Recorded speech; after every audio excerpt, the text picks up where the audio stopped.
I'll be honest, I don't rate American cars.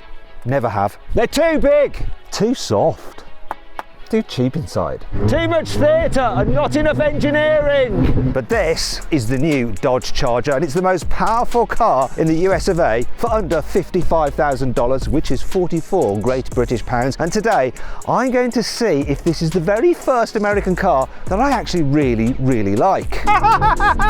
Hurricane! Mwah. I've lost my head. Or maybe I'll hate this one too, and then Dodge will hate me. Awkward.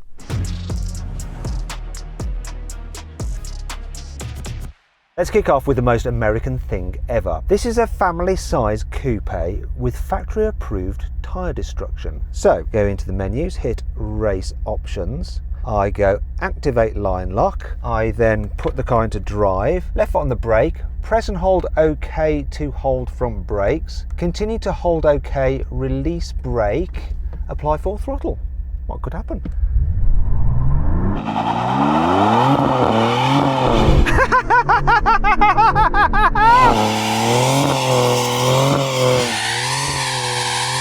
This is a nonsense! Oh my God! That is crazy. Why do you need to do that? It's totally pointless, but it's so much fun. Oh God, I'm just breathing a load of tyre smoke. Anyway, we need to see if this car is fast in a straight line. It's not just good at showing off, but I'm a little bit worried about this. Here we go, I'm going to brake boost it. Oh, come on, wheel spin too much. Come on, come on. Oh, it's hooked up finally. Ooh, 5.81 seconds. It's all right, but it doesn't feel BMW M4 quick, does it? This is how fast I've gone in one of those. Wow, that hooked up really well for a rear-wheel drive car only. Wow, 3.66 to 60.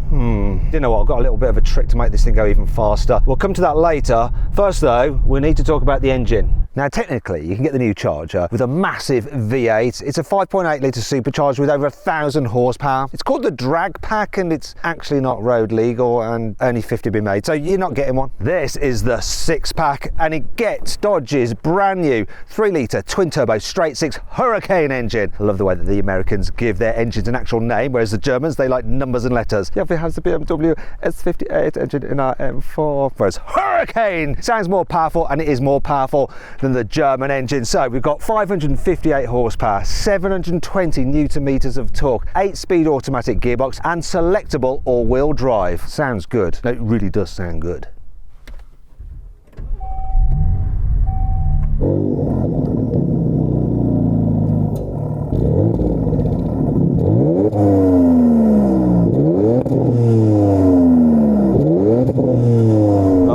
I tell you what, it's good to be here in the land of the free with no blooming EU noise regulations to spoil your fun. You know, the sound of this is almost good enough to make me not regret there's no V8 in it. I'll tell you what else does as well, the exterior design. The front end, it's absolutely perfect. It's wide, it's retro, it's mean, the black paint is mwah, and the illuminated grille and light signature are just menacing at night. This is proper 1970s retro muscle car. And then Dodge go and ruin it by fitting this horrible piece of tacky plastic, which is supposed to be some kind of air vent, but look,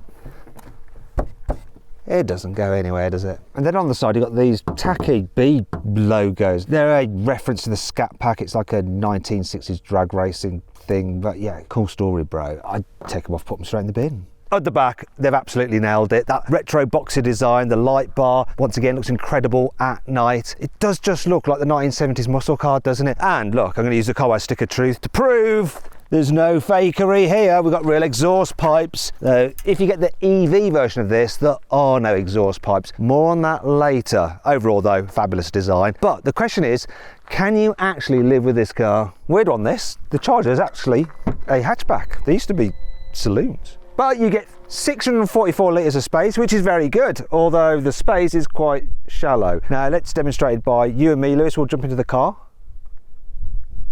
Okay, well I can show you a problem here. Look, if I get this case, you'll see at this part, it's not very deep. So, actually I like this. The lower button is there, so you don't have to reach up for it, like you do on most cars. But look, See, if you want to carry boxy items in this car, it's not going to happen. Not really. In theory, I should be super comfy. So headroom's really good. Knee room's amazing. This car's very wide. It's got a lovely glass roof. I've got loads of tech like USB ports, heated seats, but I'm not comfy. And the reason I'm not comfy is because my knees are around my ears, almost like I'm in the birthing position.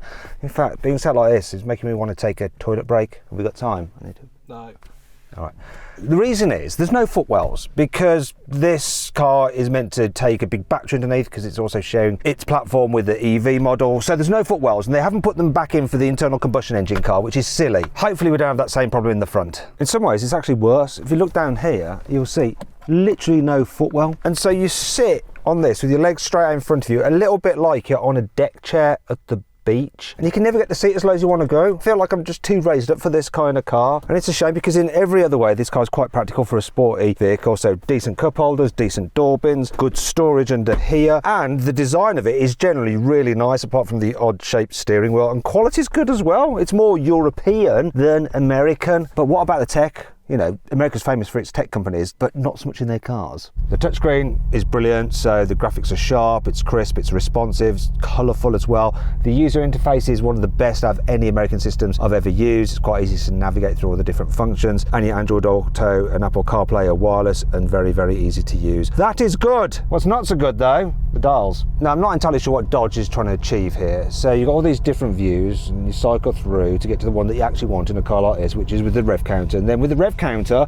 the speedo, they've like blurred out, like they've been using Photoshop. Why are they doing the dials like that? It's like they just hit future smudge and goes, oh well, that'll do, let's call it a day. The heads-up display is bright, it's clear, and it's concise. The acoustic glass lets through only the right noises, so when you're just cruising along it's nice and quiet, but when you give it the beans you can hear that exhaust note. The surround view cameras, absolutely crystal clear. I'm going to give Dodge a full 10 out of 10 for them, but I'm going to deduct 5 marks because there's no physical camera button to bring it up when you're driving about, which is annoying. There is one that you can actually get as a shortcut through a drop down menu, but it's hidden, and when I first picked the car up I didn't know it existed, and it caused me a bit of a problem. So there I was, a little old me, just landed in America after a long flight, pick up the car, coming out the multi-storey car park, and I noticed there's a high curb. I'm like, I need the surround view cameras. It's surely got them, I know it has, so I know, I'll just put it into reverse and it'll pop it up because I can't see any physical button. There it is. Okay, I'm going to be good to get around this curb, going to drive, disappears. So I'm there like looking, where's the button, where's the button, where's the button? Got people behind me honking the horns, people are getting cross. They have guns in America and everything. I just had to go for it, and yeah.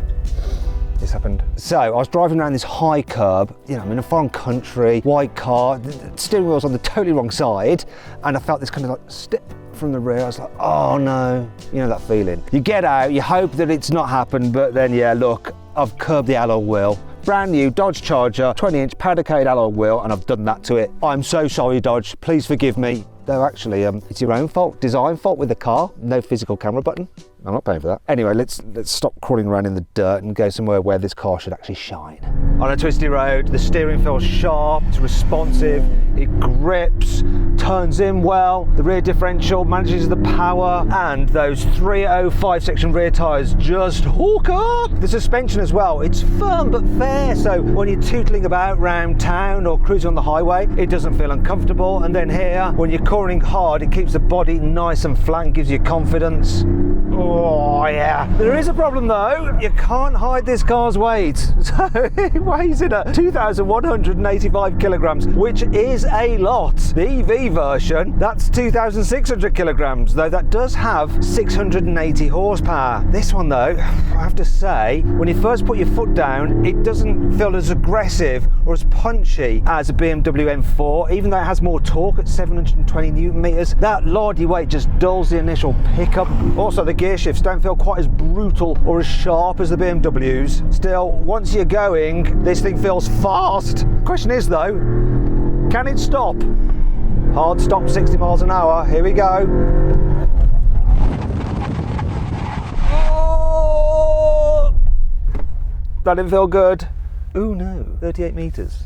Oh, you're looking for about 35 meters. I'm surprised at that. We've got Brembo brakes all round, 6 hot calipers at the front. This car, for some reason, it comes on all season tyres. What's that about? Oh dear, that is the second performance test in this car that has disappointed me. There is one last thing to do. Maybe the car can redeem itself. Now I need to come clean. Earlier when I launched the car, I did it in rear wheel drive only mode. just for lols. Some of you might have spotted it. What I'm going to do now though is it properly. So I'm going to go into race options, activate launch control, left foot on the brake, punch the throttle. Here we go. Oh yes! That is more like it. 4.15 seconds. Still not as fast as a BMW M4, but not bad for such a heavy car. There's something else that might surprise you about this, the price. Right, let's talk money in dollars and in pounds. The Dodge Charger Scat Pack 6-Pack Plus costs from $60,000. Here in California, with taxes on the road, you're talking $65,000, which is 50 grand UK. Now this one with options, $75,000, which is £60,000 UK. However, if I wanted one of these in the UK, I'd have to import it, pay VAT and import duty and other costs. You're looking at £85,000 to import this very car here, which puts it into BMW M4 territory. Oh dear. Well, overall quality is very good. Some of the smaller bits of plastic that they've used in the car feel pre-production. They're the kind of things that when you do have a pre-production car to review, the manufacturers say, yeah, don't comment on that because we're going to change it at a later date. Seems that Dodge forgot to change it. This centre console doesn't feel properly screwed in, look. Terrible. The huge camera pod in the middle of the windscreen, which the rearview mirror is attached to, extends quite far down and it blocks the view in the middle of the windscreen. Look, I've lost my head. This roof panel doesn't seem to fit particularly well towards the back. It's worse on this side than on the other side. If you turn the ignition on, not with the engine running and the doors are open, you get this annoying sound and it just doesn't shut up. It's like you're reversing into a wall or something. Also, I don't like this haptic feedback panel here, so I'd rather either have just touch sensitive or actual physical buttons, not this haptic thing, because you feel like you need to press it more and it's just odd. I don't like a wheel arch gap. I mean, we've got 20-inch alloy wheels and yet I can still fit a whole hand in there. I hate this gear lever. It feels like you're giving someone a reach around. I don't know what that feels like, obviously.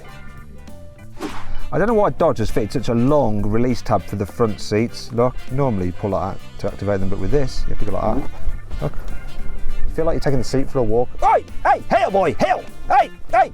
Well, I absolutely love the look and feel of these seats with like the leather and the velour, which actually reminds me of the Imperial Guard Star Wars figure I had as a kid. Anyhow, the problem with them, side bolsters, they're not great and they feel a little bit wide, like they're built for a larger person, and that is not some British person taking the mickey out of Americans for being fat, because in the UK we're just as big and obese nowadays anyway. But these seats just don't hold you in place well enough when you're driving quickly, and it's especially bad for your passengers. Sort of reminds me of this famous YouTube clip. I've been waiting years to be able to include that in a car review video, and finally I've done it. The Dodge Charger is the gift that keeps on giving. In a big, powerful, brutal muscle car, you're going to want some nice, big, tactile, metal paddle shifters, but instead, no, here you have some tiny little plasticky buttons like that. They actually feel like they belong on a coffee machine, some kind of like kitchen appliance, not on this car. The spec sheet said this car came with ambient lighting as standard, but I couldn't find it, and that's because they've called it attitude adjustment. But the actual attitude adjustment is blooming good. Look at that. The colours are amazing and it's very, very bright. However, you really want to be able to use it at night, but you can't because you get terrible reflections in the windscreen. Nightmare. You know what? This car is 50% awesome, but also 50% annoying, which makes it 100% American. And yet, despite all of that, here's the part that really surprised me. After listing out all those annoying things, I still love this car. The looks, perfect. The sound, perfect. The stupidity, absolutely perfect. And here in the US, for $75,000 or 60,000 British pounds, yeah, go ahead and buy it, absolutely. In the UK though, after import costs, 80 odd grand, same price as an M4, I'll take the BMW, thank you very much. It seems as though I've finally found an American car I genuinely love, only when it's here in America. Classic.